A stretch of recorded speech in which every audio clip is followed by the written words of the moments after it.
Hey everyone, I'm Dustin and welcome to DB Builds. Today I'm going to show you how I made this magic wand without using a lathe at all. This build is actually part of a collaboration with James Wright of Wood by Wright and a bunch of his community members. James is launching a new gaming channel focused on the new Harry Potter game, so he challenged us to all build our own take on a Harry Potter wand. So stick around and you'll see how I did it without a lathe.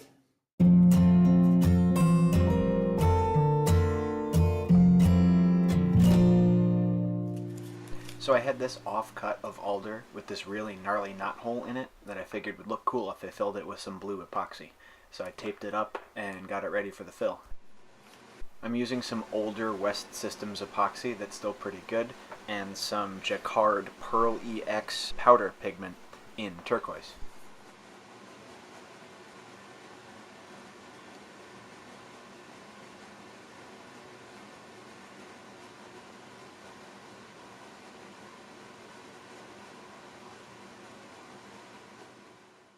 Since it's a small pour, I'm just using a little Bic lighter to pop the bubbles.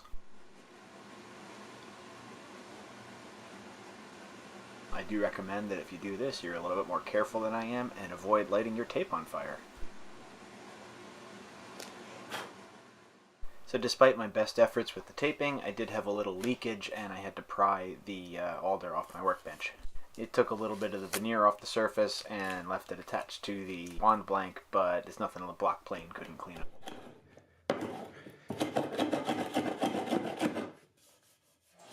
The piece I was working with was a good 6 feet long, so I just broke it down on the bandsaw into about the part that I'd like to use to make the wand. Then I took a minute to freehand sketch out the design that I was going to be going for. While I'm marking this up and cutting it on the bandsaw, I want to tell you a little bit about this collaboration. James Wright reached out to a bunch of us in his community about doing this to promote his new video gaming channel. It's going to be based around the new Niantic Harry Potter game that's coming out soon. So a bunch of us are building some magic wands, and you get to vote on which one you think is the coolest. Anyway, back to work. I realized the wand blank was going to be a little thick, so I cut it in half right down the middle. That way I have an extra in case I mess up. I next sketched out the design on the uncut side of the wand to give it a more defined shape overall. I took my time on these bandsaw cuts. I didn't want to cut into the jagged edge on the bottom side of the wand as I was making these profile cuts. I'm not entirely sure that that was necessary, but it seemed like a good idea at the time, and it worked pretty well, so. One of the things that disappointed me, as you've probably noticed, is that a lot of the shaping cut off a lot of the epoxy bits that were coloring up the rest of the wand. So I guess if you do this yourself, just do a better job selecting a piece to fill with epoxy. I did a little more shaping on the bandsaw just to clean up the edges.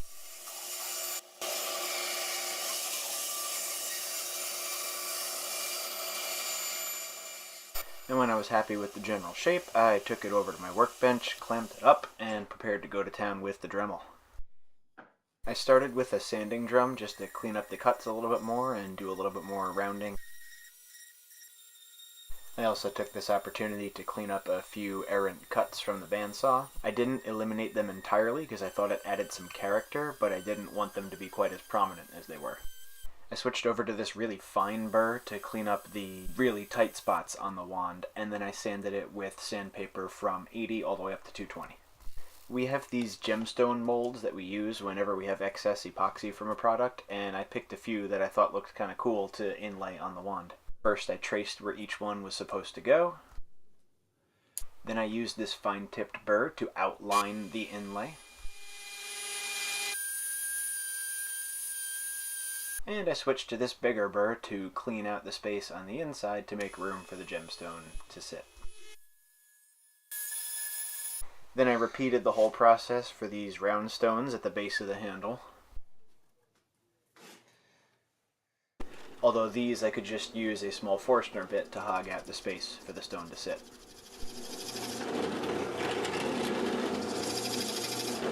And I decided to use each of these little teardrop type gemstones on each of the little lightning bolt tips up the shaft of the wand.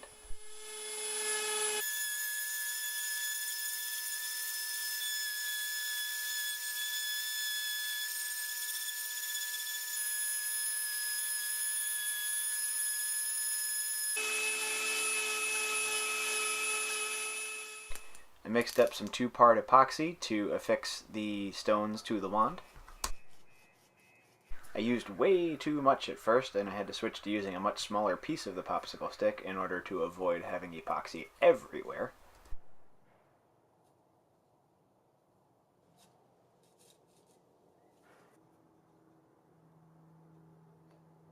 And once the epoxy dried, after I cleaned up a little bit of the extra with some sandpaper, I put on a coat of boiled linseed oil.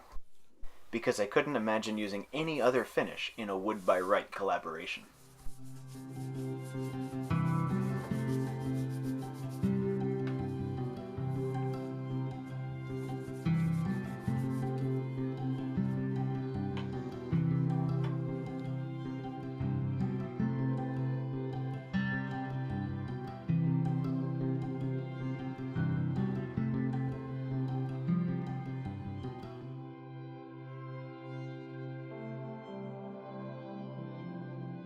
That's how I built this wand. I think it came out pretty cool.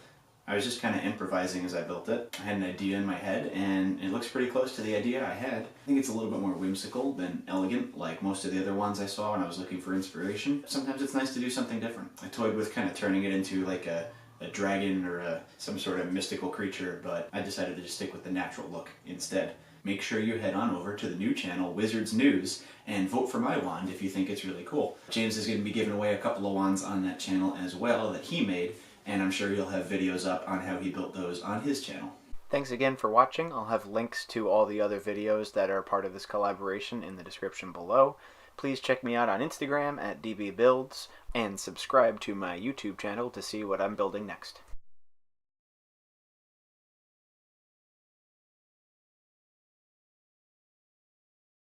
That's how I did it without a lathe. I said that 6 times already.